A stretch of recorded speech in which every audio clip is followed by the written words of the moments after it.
Welcome, I'm Peter Jones, President of the South Shore Chamber of Commerce, and pleased to have everyone here. And I know half of you want to have speaking parts this morning. I want to thank Indian Pond Country Club for all of their help in putting this together. We appreciate it. And want to acknowledge we have quite a mix of people. We have a couple of students, student groups. We have students from South Shore Vocational Technical High School and students from Silver Lake High School. Where are you? Excellent. Well, thank you for coming.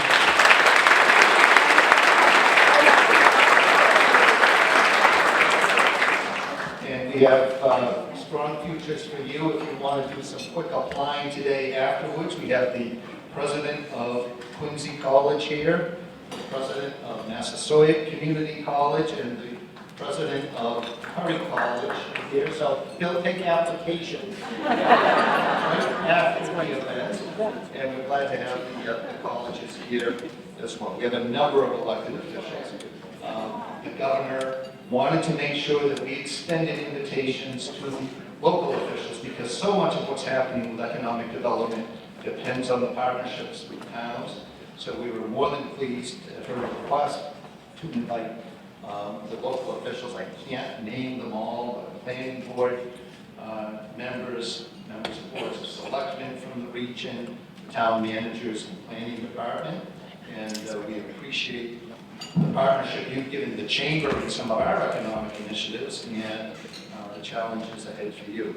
And a number of legislators here, Senator Mike Brady, Representative Dylan from Manchester. We'll never get through the program.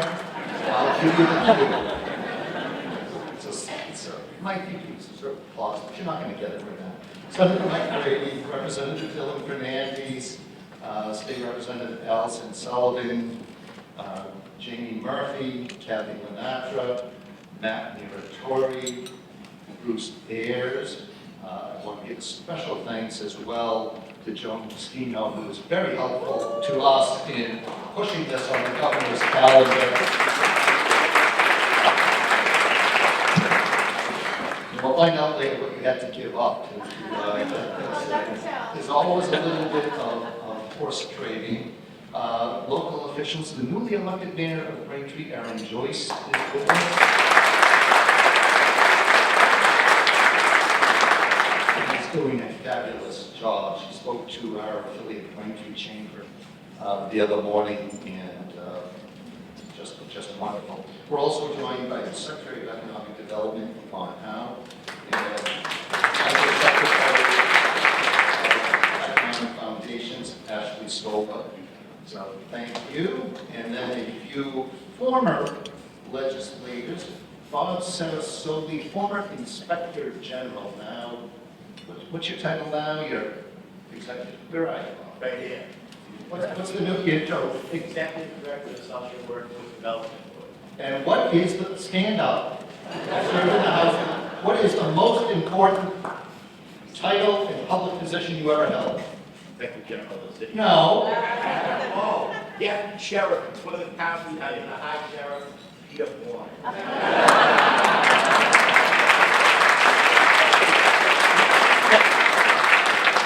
Thank God someone reads this script. Good. Former Mayor of Braintree, Joe Sullivan, and former State Representative Rhonda Nyman. Now you can applaud all of them.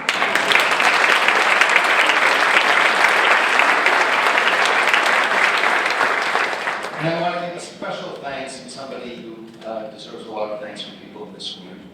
A man who served 6 terms in the House of Representatives, and from this area, represented Kingston, and he was just stolen out of the legislature by the governor to be the Undersecretary of Labor and Workforce Development. And he never had a chance to say thank you and goodbye as he left the House, so I want to do that now. Where is Josh Cutler?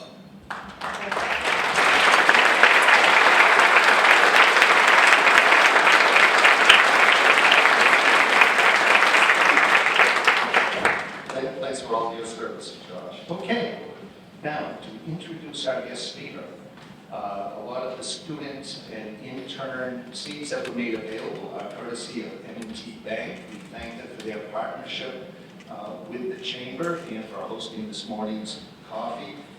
We appreciate all that they're doing to support the business community and everything that we're doing around housing. All of the banks have been fabulous with housing. A lot of our housing initiative was funded through the Mass Housing Partnership. Mass Housing Partnership, which is funded by the banks. So that's, they were instrumental in driving our housing world. So thank you to M&T Bank, and I want to introduce the Massachusetts Regional President of M&T Bank, Grace Lee.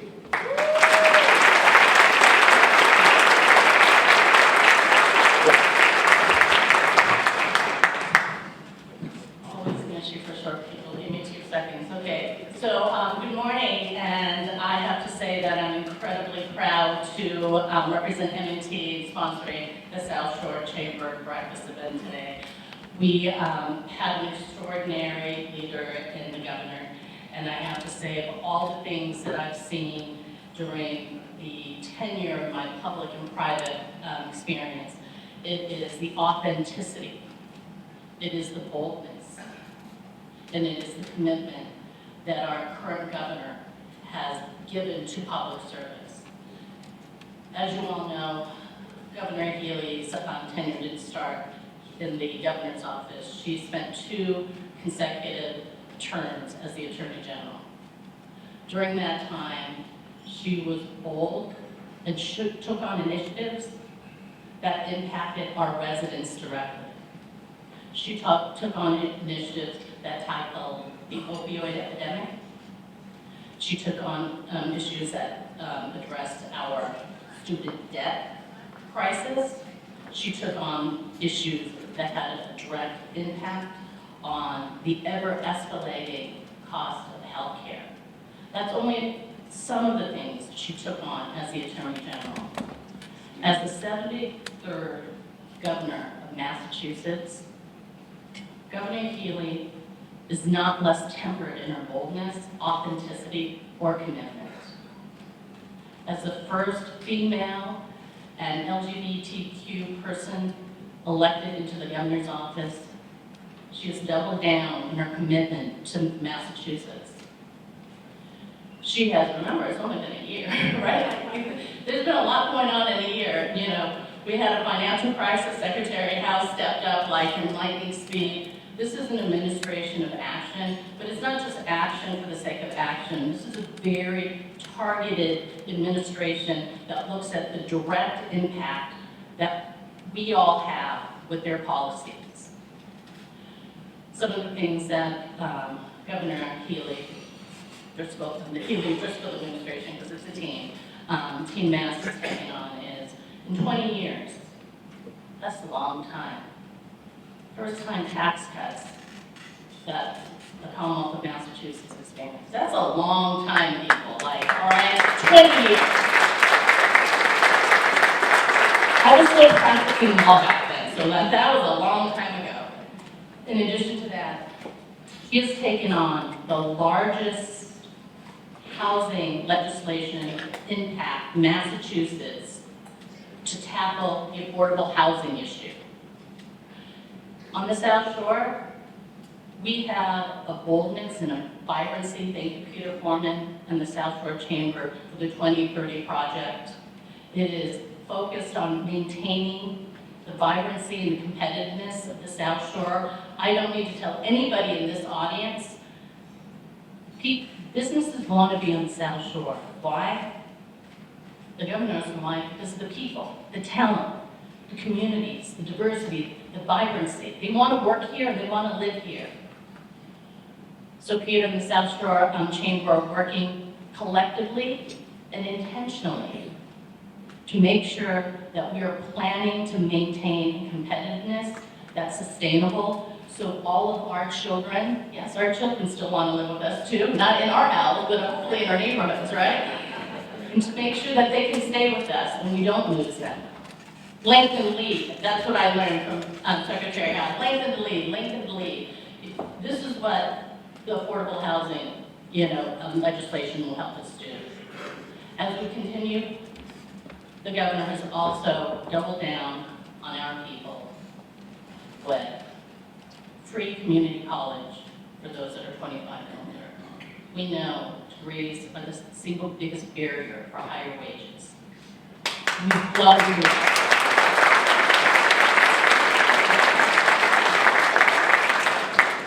I'm not done. I'm like, she's done more. Universal meals for students. That's very powerful. We know that some of our students only get food throughout their academic institutions. No student can learn if they're hungry. Again, impacting the citizens of Massachusetts. While she's helping everybody in Massachusetts, the governor is also fighting the good fight, making sure that we get federal dollars, because it is a scrappy world out there getting federal funds. Close to $3 billion the Bay State has gotten because of the governor. And that is no easy feat, because you have every state fighting for that. And last but not least, while other states are pulling back on reproductive health, our governor has stood strong and maintained our rights here in Massachusetts. Thank you, Governor Healey, for everything that you do. With no further ado, please welcome, I would say, the best governor in the nation, Maura Healey.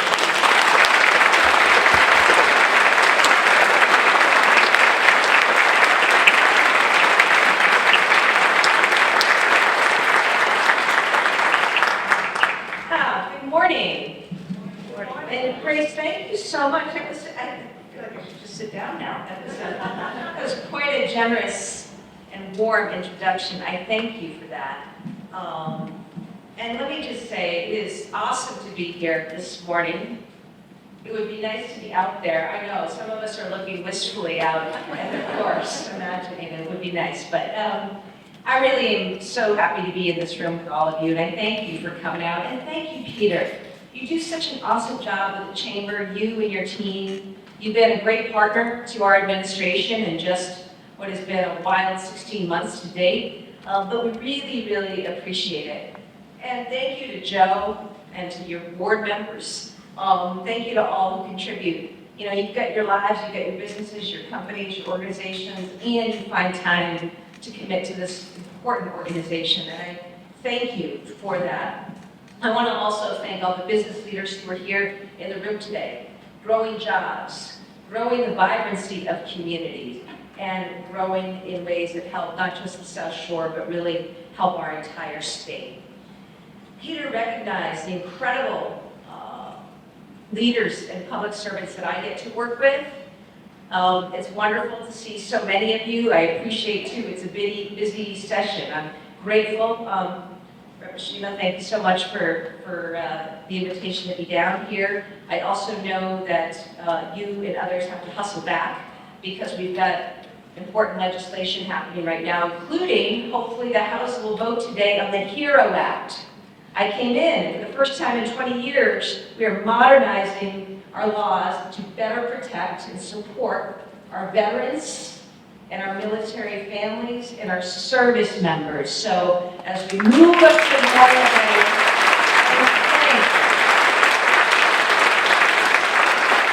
I want to thank all the veterans and those who served who are in this room, and I also want to thank our colleagues in the legislature for the work they are doing to support them.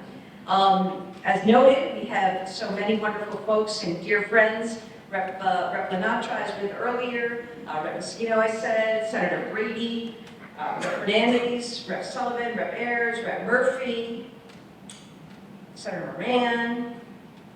It's wonderful, and I thank you. Also, we have our mayors, the old and the new. Joe, great to see you. The old? The former. He's my friend. You look good. And Mayor Joyce, really excited about the leadership and what you're doing.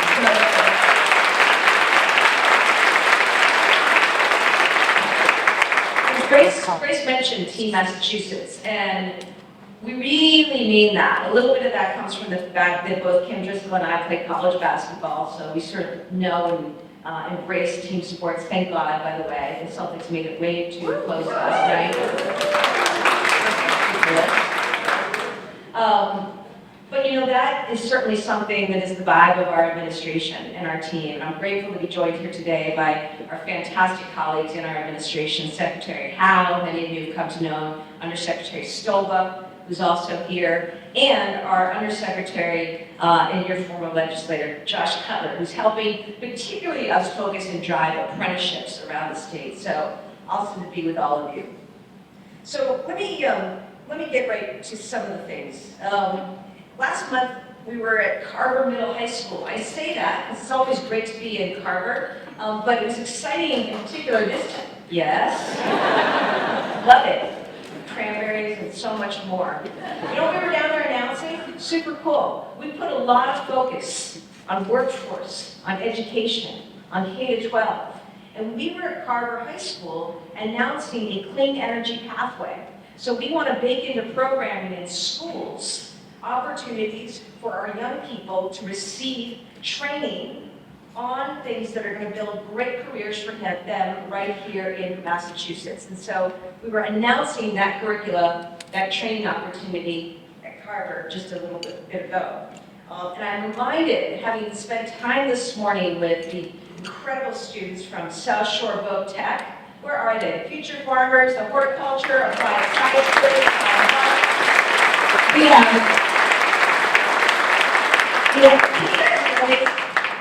Okay, I mean mechanical, we have a welder, where are you? Woman, I love it, awesome. So many great things, and it's one of the reasons we really embrace and lean into and support our wonderful vocational and technical schools. You're doing a fantastic job. It was also great to stand alongside the students from Silver Lake Regional, the Student Council. Great you guys are here today. I don't know if this is what you thought governors look like or do, but assess. Wonderful to see our young people.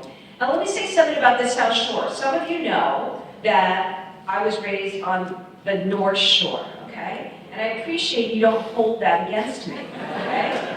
I do, and I appreciate the water is warmer here, too, okay? What I really appreciate is that there's something special about this community, this economy. You have contributed in so many ways to the vibrancy of our state. And I also think that you get it in a way that is super, super important. I'm going to talk about housing. You guys were on to housing a long time ago, and that's why, as the LG says, you know, we've seen growth in the South Shore that we'd like to see elsewhere across the state. So I just want to commend you for that. Grace noted a few things that we're proud that we're able to do this year, and again, I thank my legislative colleagues for their support, but it matters. You know, it matters that seniors this year benefited from a doubling of the tax credit. It matters that families are getting the most generous tax credit for children and dependents in their household. It matters that we cut the estate tax. I think we need to do more, okay? But $1 billion in tax cuts, that's real money going back in the pockets of residents and employers. I thank you for your support in getting that done. You know, workforce development, Grace also mentioned Mass Reconnect, okay? I'm not into giving stuff away for free. I am into making investments. And it has been unbelievable, making community college free for people 25 and older. We've seen double-digit increases. People going back now to get certificates, to get degrees that give them better jobs, better careers to support themselves and their families. It's a game changer, and I thank everybody for your support there. Federal funding. Can't just rely on state dollars. We're big proponents of public-private partnerships, and we are committed to doing everything we can to make sure that Massachusetts gets the most from our federal government. When we started, I set up an office, a federal funds office, so that we could submit the best applications for federal grants. And it's been really successful. In just 1 year, we brought back, yes, $3 billion from the federal government. In grants, it's going into everything from infrastructure, to transportation, to solar, to healthcare, to so much more. We also were able to score a couple of big things. ARPA-H, Biden administration's moonshot for medical innovation. They had to pick one place in the country where they were going to set up shop. They picked Massachusetts. They did the same for microelectronics. You all know about semiconductors, how important that business is.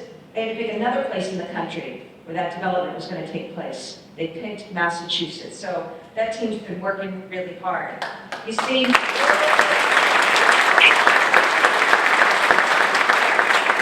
there were 3 things that we came in and said we wanted to do. We wanted to make Massachusetts more affordable, more competitive, and more equitable. Now I'm going to talk to you about housing. As I appreciated and said earlier, Peter and the Chamber have been incredible advocates and consistent voices for the imperative around the need for more housing in the state. I don't have to explain it to you. There's a report out just yesterday that showed that over the last 10, 15 years, we're seeing so many people aged early 20s to mid 30s leaving the state. You guys know why that is. Not only can they not afford a down payment, they can't afford rent. And they love you, but they don't want to be living back home with you after they go to school or go off somewhere, right? How many of you have parents who want to stay here, be close to grandkids? They can't afford to downsize. It's crazy. So this should not be the thing holding our great state back, but it is. There are a lot of things that you learn when you start a job like this. One thing I was shocked about is the fact that we are estimated to be down, to be short, 200,000 housing units in this state. Turns out we haven't been building enough housing, okay? And that is why people will leave. I grew up just over the border in New Hampshire. My folks are from Newburyport, but I grew up there. It's a great state, nice state, small state. I don't want people going there, okay? It's nice to visit, you do the White Mountains or whatever, and you ride the rail and you ski, but I want people living here. I want companies expanding here. I want other companies coming here, right? But we've got to deal with the housing situation, or people will leave for the South or for other states where it's more affordable. So, here's what we need to do. I filed a $4 billion bond bill. I know that's a big number, but it's a big problem. Now look, we're a state. We've got a record high rainy day fund. We've got a high, excellent bond rating. So we have the capacity to go out and borrow and make the investment.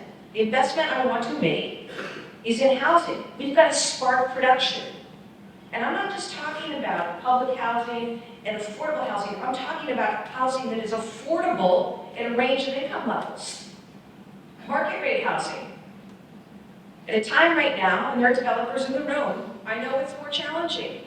You got inflation, higher costs, some of the supply chain stuff we're still working through. So we need to make the math work. And that is why we filed this bill. It's really aimed at jump-starting. Yes, clap and try to get more people. This is really the key. So I thank you for your voices. I think the stories are so powerful. I may be talking to the CEO of a life sciences company, right? Done very well in the state. And their single greatest challenge right now is recruiting talent. They've got the jobs, the careers. But the people who, by the way, are going to be making 6 figures can't afford to move their family to Massachusetts. That's crazy, right? And it goes from there. It's staggering. Greater Boston, the median price right now, close to $1 million. That's 200 grand for a down payment, right? Even at great banks like M&T, right? I mean, that's still a lot of money. So we've got to deal with this. And I think it's basic. We just need a lot more inventory. We need a lot more inventory. And we're not going to get there tomorrow. We're not going to get there, in a year. But if we don't start now, we're just going to get further and further behind. Now, there's been a lot of coverage and discussion of this MBTA Communities Act. Have you heard of that? Okay, so remember, this was a law that was near unanimously passed by the legislature, signed into law by Governor Baker. It requires communities to simply draw the plans to zone. It actually doesn't require production, but it's a start. It's a start. But you need that, and you need to couple it with something like the housing bond bill to really get the production that we need. And to be clear, I'm the daughter of select board people, Kim Driscoll, great mayor. We are not interested as a state in bigfooting local communities. But we also know that no one of our 351 cities and towns can solve the housing crisis on their own. We've got to work together. And we've said, even with some of the communities that we're engaged with in a court proceeding, we still provided money, technical assistance. Let's work together. It's not one size fits all, but let's figure out what we need to do. And I am grateful to the 67 communities that have already proactively passed zoning plans that are aimed at compliance with the law, including half the communities in this great South Shore. So let's make this possible for our state. The other thing that I just want to mention is something called the Mass Leads Act. We've got this terrifically talented economic development secretary, Yvonne Howe, first time in state government, by the way, recruited her in to help us go where we need to go. And she and the team got together with many in this room and developed an economic development plan for our state. And basically, that resulted in us filing another bond bill, our economic development bill. And here's what it does, okay? It leans in, I don't know, if you're good at something, you should try to continue to be good at something, right? Right? Which said, a big hope for the Patriots this year. Back to being good at something. Life sciences, okay? Massachusetts, right? We needed an investment as a state. We took taxpayer dollars, we invested that in life sciences 10, 15 years ago. We coupled that with an incredible ecosystem of research institutions, colleges, and universities. And now today, we're the global epicenter for life sciences. 18 of the 20 largest life science companies in the world are in Massachusetts. And we're chasing those other two. But that's what's possible. So we want to make sure we don't lose any ground. So our economic development bill is going to reauthorize funding for life sciences because we know we don't want to risk falling behind. We also, though, are making a play for another area that I want to talk about. I think it's really important at the South Shore. Climate technology. We can do in climate technology what we did in life sciences. So here's what I'm talking about. It's important. We've got all these climate goals. I mean, the planet. We don't. I just was invited to the Vatican by the Pope, which was unbelievable, to deliver a keynote on leadership in Massachusetts on climate and where we need to go. And it's something that is really on His Holiness's mind. I mean, this is why he convened this group of world leaders at the Vatican to talk about climate crisis that we're in. But to get ourselves through that, we're going to have to figure out ways to move away from fossil fuels, to decarbonize, lower emissions when it comes to transportation, when it comes to making stuff, when it comes to building housing and infrastructure. And to do all of that requires know-how and technology. And that's what I'm talking about with climate technology. See, there is venture capital funding. There's a lot of it coming into Massachusetts. In fact, I think Secretary Howe would say that we are #1 per capita right now as a state in VC funding. A lot of that interest is in climate technology because we've got companies that are inventing the technology, the manufacturing in this space. You're like, what is she talking about? All right, the wind turbines offshore, they've all got to be like anchored into the ground, okay? We've got companies here in Massachusetts that are building all the component parts for those turbines to do that anchoring. Do you know where steel was first made in this country? Not Pittsburgh. Not Pittsburgh. Try Saugus, Massachusetts, for real, 1640. Do you know who is making green steel today? Same quality, but lower emissions. Massachusetts, company called Boston Metal. Another company, Massachusetts, called Sublime Systems. Super cool, they're here in the east, but they've got manufacturing soon to open in Holyoke out west. You know what they're making? Green cement. Big stuff. So, you know, you talk about battery storage, you talk about, you know, all these things that are going to power us away from fossil fuels and deliver cleaner energy to all of our homes and our businesses and reduce the impacts of climate change. It's all happening here. So getting back to the bill we filed, we think it's really important to support this industry because there isn't a state yet that owns this space. But we've got all these labs, we've got all these institutions, the stuff that's going on, whether it's at the UMass Lowell or WPI in Worcester or that little place MIT or down at UMass Dartmouth, like there's amazing stuff going on. And we just got to give it a little love, and I know that with that, we can make Massachusetts the global hub of climate technology. By the way, we did a study. Actually, we didn't do a study because that would be biased. We had the Donahue Institute do a study. You know what they showed? They showed that if we make this investment in climate technology, we're going to see a 12-to-1 return for our state, like $16 billion. I really like that return. So that's something I just wanted to say. And, you know, specifically, we've got companies, and I'm talking about Protech in Braintree. I'm talking about RES Solar, Cohasset, Navisun in Hingham, and so many more. We're in this space if we want to support and grow. We also appreciate that so many companies have partnered with the Massachusetts Clean Energy Center to hire interns, to train new workers, and the like. So,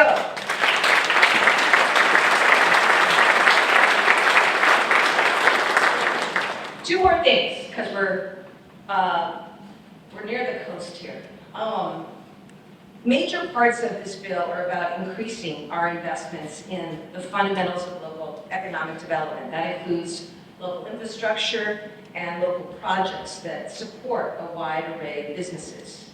For example, we would propose investing $100 million in our Seaport Economic Council, which the LG chairs. That means more investment to our working waterfronts, local tourism, and coastal resiliency to sustain the historic treasures that we have here in the South Shore and beyond. Now last year, yes, no, right? Last year, that council, for example, gave $1.4 million to communities along the South Shore in various grants. They included the Kingston Public Boat Ramp. Is that built yet? How's that? Is that good? It's good. Yes? Boats are in soon? Awesome. So that's an example, right? Critical to public safety, by the way. The Green Harbor Town Pier in Marshfield, and a new harbor master facility in Situate. So that's an example of the kinds of grants that we want to continue to make available and so much more.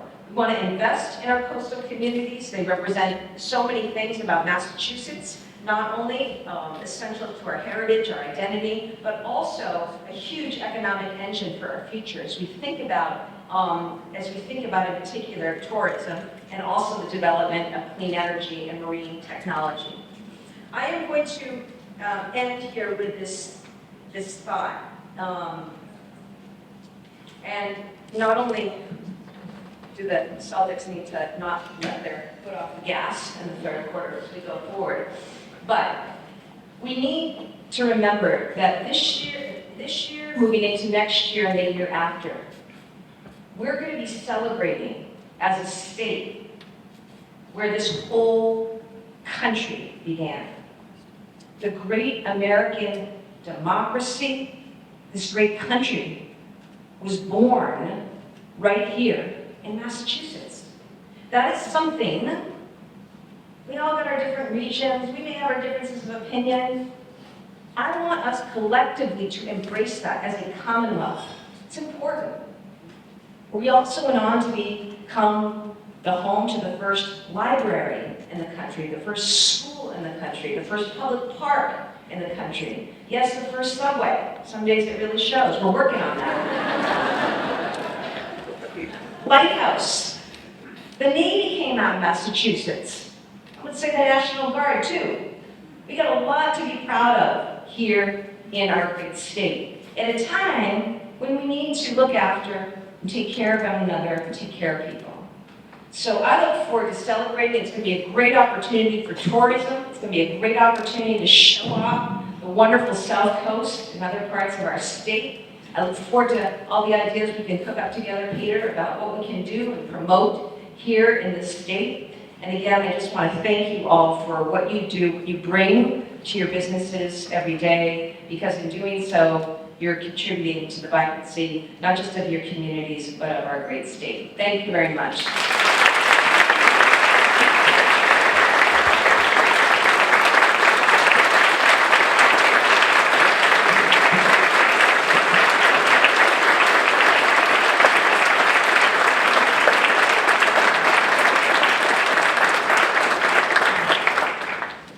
Thank you, Governor. And for any of the students interested in healthcare and nursing, I also want to point out that the president of Library College is here, Lily Sue. Where are you, Lily? Sean, I poured and I forgot. Hi, Lily. So, Governor, last week you sat down with the Pope. He absolved you of sins. We pray that you did better.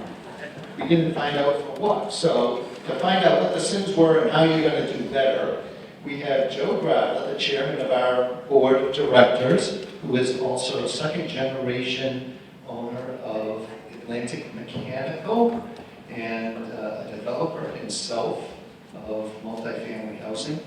And he's on the board of the Southfield Redevelopment Authority, which is overseeing the largest potential development on the South Shore of Union Point. Awesome.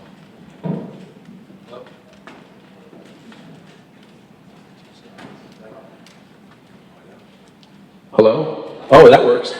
Okay, great. Peter, you forgot that I'm also an attorney with my JD MBA, but stick to the script. No, that's good. I want to thank the governor for being here. This is fantastic, and I love this opportunity for all of us. And I want to thank Indian Pond for supplying us with these magical thrones that we're sitting in here. Very fancy. So let's get right to it. We don't have a lot of time. I do want to go over it. You were tackling both housing and economic growth. These are two huge items for us in the chamber. We talk about it all the time. I mean, it's such a frequent subject that it's so nice to see that the administration is mirroring our efforts down here. So first I want to talk a little bit more about the housing bond bill. It is an astronomical piece of legislation. And it's with $4.1 billion helping what we know is the largest problem, one we've been fixated on for a long time. Anyone familiar here with our South Shore 2030 plan knows that we've been looking at a housing inventory deficit for years. So to finally see this being tackled is fantastic. The big piece here that we want to talk about is its current status. It was originally introduced last fall. We were very proud to see that move forward. We just want to know where we're standing with that now and where we expect the challenges to come from.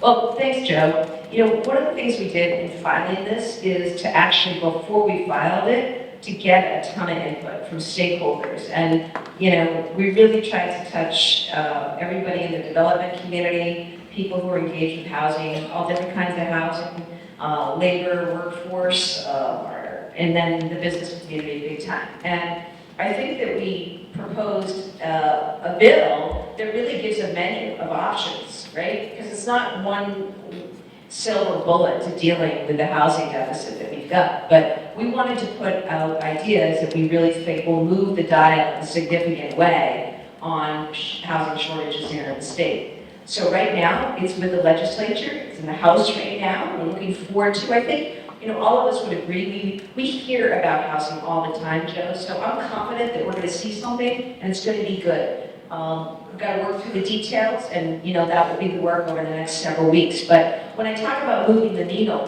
one of the things we propose are accessory dwelling units, ADUs, granny flats.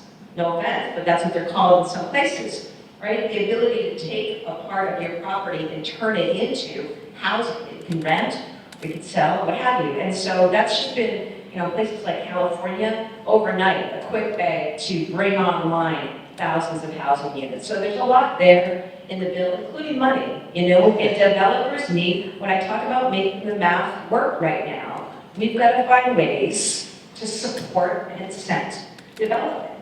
Our city teams, you know, whatever we need to do around permitting, We gotta do it. We gotta get the housing going. Obviously, a lot of that happens at the local level too. But we also need to provide our own funding for this. So that's part of the investment we're proposing to make. Fantastic. And I'm glad you mentioned the local level. One of the bigger problems that we run into is this sort of NIMBY component that comes with each one of the individual towns. Because ultimately, it's the towns that make a lot of these decisions when it comes to zoning. So how can you combat the NIMBY component while also helping these individual towns sort of preserve what makes them special? Yeah, you know, I grew up in a rural town, about 1,300 people at the time, and seen some development. I'm pretty familiar with the dynamics around some of that stuff. I would just say this, that we're gonna miss the moment and lose who we've been as a state, you know? Because at the end of the day, you wanna live in a community with some vibrancy, with some things happening that people wanna go to, wanna visit. You want your kids to be able to stay in the state. I think, maybe not everybody wants their kids in the state. But I mean, in general, right? You want your parents, brothers and sisters, right? You don't want to have to get relocated across the country because your company can't afford to continue to do business here. So let's make it work. And you know, we've seen there's a whole bunch of different ways to build. It is not one size fits all. But communities will be stronger, they will be more vibrant, they will have greater economic growth and wealth when they do this kind of development. And I'm not saying it's easy, but I also have seen, and it, you know, it does, I was a former lawyer too, the misinformation, the disinformation with some of these campaigns right now, it's not right, it's not fair to residents. People gotta be straight about like what development really looks like and what isn't going to happen. And I've seen, it's why we've recently worked to launch a more public campaign, education campaign around some of this. So we've just got to get it done because it is the single impediment to our growth and success as a state. And as governor, I want to see Massachusetts only get better and have more vibrancy, more opportunity, and we've got to work to make that happen.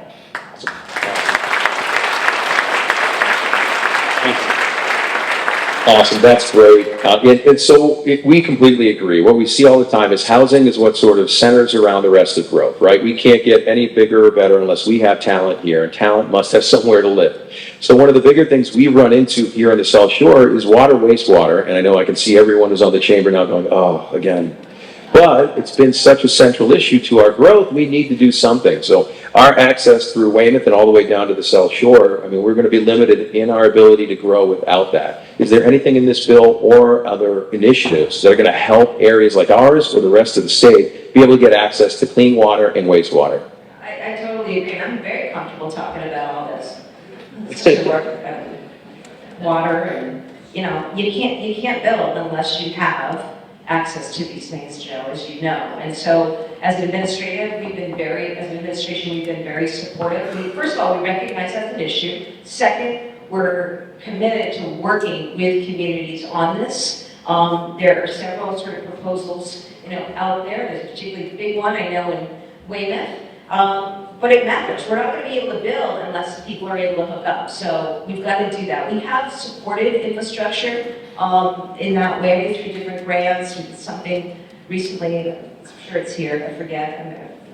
But we have supported. Right. But and the act would further that. But I appreciate you raising that just so that everybody knows we as an administration, both our environmental folks and our economic development folks and our housing folks recognize that water and wastewater is absolutely essential to the kind of housing development that we need to see. Yes, awesome, thank you. So now we've heard enough about housing because it's only been 85 times by my count that we've mentioned the word today. I think we move on to workforce now. Now, I run an HVAC company. It's in Weymouth. We see our teams make a great living. They owe very little money coming. There's no college. College, while great, isn't for everyone. So we talked a little bit about the VOTEC program over here. We talked a little bit more about developing the workforce in Massachusetts from, say, an alternative path. I mean, this is the single greatest thing we have going for us. Our human talent here in the state. Those kids in the back of the room, right? That's the precious resource that we have. So we just need to make sure that our educational programming, our curricula, our schools align to with setting young people up for success and setting them up for opportunities in careers that we know are only going to grow in the state. I mentioned climate technology. The heroes of our climate revolution and the clean energy revolution are going to be electricians and HVAC installers and folks who do the manufacturing for all the component parts, just as an example. And we've got to then make sure, as we've tried to do as an administration, unprecedented funding for our vocational schools, looking to grow the number of seats there, and also in non-vocational schools, like we're doing at Carver, plugging in these programs like our Clean Energy Pathway so that students will have an opportunity to learn real hands-on experience. Many times, Joe, when I'm out at these places, what we really support is they're matched up with local employers. So they're getting the experience in the classroom and then on the job, and you can imagine when they're graduating, they're ready to go. I am a big supporter of colleges. I love our colleges and universities around this great state. It's also the case that you can earn an incredibly great living, have an excellent career, and by the way, not have student loan debt, if you're able to get this sort of training. So really excited. One of the things that, I'm not going to say what I said to the Pope. I will say that we use Go ahead. I tell you, he asked me to pray for him, which really threw me, because I'm like, I think you have that covered? But he said, one of the things we did at the Vatican was we announced this really cool partnership. So we hooked up with Social Finance, which is a private company, investment company, and we are taking some public funding, and we're matching that with private investment, and we are developing climate workforce careers. So this is going to be a program where people who are going to go to school for careers in climate, we're going to help with like the stuff that actually matters to go into school, childcare, transportation, right? These things that will either keep kids in school or force them to leave school. So we're really excited about that. No cost loans for students that they can pay back over time, but an example of the kind of workforce development that we need to bring. And who better to be in charge of it than Josh Cutler? So, yes. Good.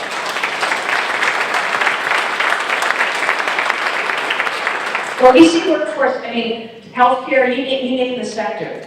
The chase is on.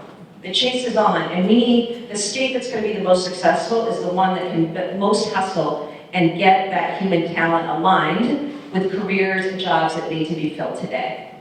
So that's our strategy. Great. And you mentioned healthcare. So, what can we do to train and attract more people? We know that in many industries, there's a higher shortage there than almost anywhere else. We're such a healthcare fixated state.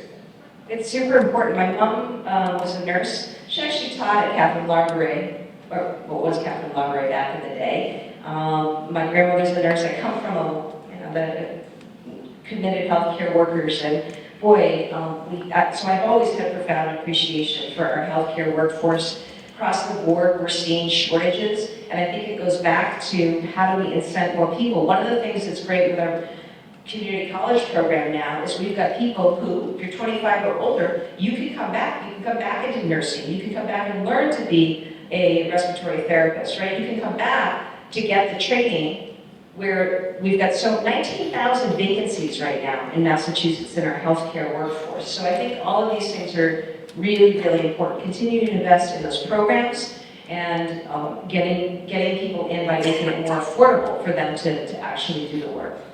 Great. So we have seen, oddly, some outward migration from Massachusetts last year, but not in this region. Can you talk a little bit about, say, what you saw in the state and why and how to address that, and then why here we saw an increase in population? Well, who doesn't want to live on the South Shore? We agree. Yeah, and it's not just last year. It goes back several years that we've seen out migration from the state. And I think what's concerning to me, and should be to all of us, is that out migration over the last 5-10 years has been by people who are in, as I say, their early 20s to mid 30s. And I think it really gets to, can I afford a house? Can I afford childcare? And these things matter. So that's why we're so focused on driving down costs. I think a reason that you're seeing in-migration is because of the work that you've done through the chamber and in community to build great economies in community, to make this a really desirable place to live, to raise a family. You have it all here, and I think you've done a wonderful job of nurturing that and of promoting that. We agree. I mean, there's a reason everybody here is in this room. We care a lot about promoting our community and the environment that we can build, not just for our families, but for our businesses, for everything. I do want to go back really quickly. Are there any HVAC students over there? I need preventive maintenance people like you wouldn't believe. So if you guys want to hop in a van today, it's really hot out there. So next, I do want to talk about a little bit of the question of wealth flight, and then that's one that's kind of come up a few times. And is there something that your administration is looking at or concerned about? Well, absolutely. We want to keep wealth here and grow more wealth here. And that's one of the reasons we made sure we passed the $1 billion tax cut in our very first year. So, it's just something we need to continue to focus on and look at. I think the way we get there is by making the investments in housing, making the investments in economic development, in particular in the areas I talked about. There's another area I didn't talk about, but applied AI. Somebody's got to own who's actually going to use that AI to figure out how to cure diseases, or where is the best place on the coastline to build out that resilience, right? Like, AI has got to be applied, and that's another area we think that we can dominate as a state. But I think, creating that economic vibrancy and opportunity will be attracting wealth, will help us retain wealth, and help us grow wealth here in the state. Fantastic. So, very last question. It's everything sort of gets developed in a culture from the top down. So, how would you define your leadership style, and how is that maybe different from previous governors? It's probably better asked of people that have to work with me every day, but I don't know. My style. Look, I was a point guard, and I can't play basketball anymore. It's not well, but. It's kind of that mentality. My job really is to make sure we have the best team on the field, and that's why I'm super grateful to my stellar cabinet and the people who come to work in the administration, right? This state deserves the best team on the field, and we operate, I think, from a place of collaboration, teamwork. We've really focused on breaking down silos within government, so that our agencies and our secretariats are talking to one another. Also, big time into partnership, and maybe that comes, for me, the greatest statistic was always the assist. It wasn't points scored. So how can we partner? Business, government, academia, philanthropy, right? To do good things for our state. So that's probably what our leadership style as an administration is probably most about. Awesome. Very admirable. Let's hope the Celtics can bring the same level of leadership to their game tomorrow night. We'll see. So thank you so much. We appreciate all your time here. We have a little something for you, our Hello South Shore book, so we'll convince you for that. And I just want to thank you again for being here. Thank you. Thank you so much, all of you.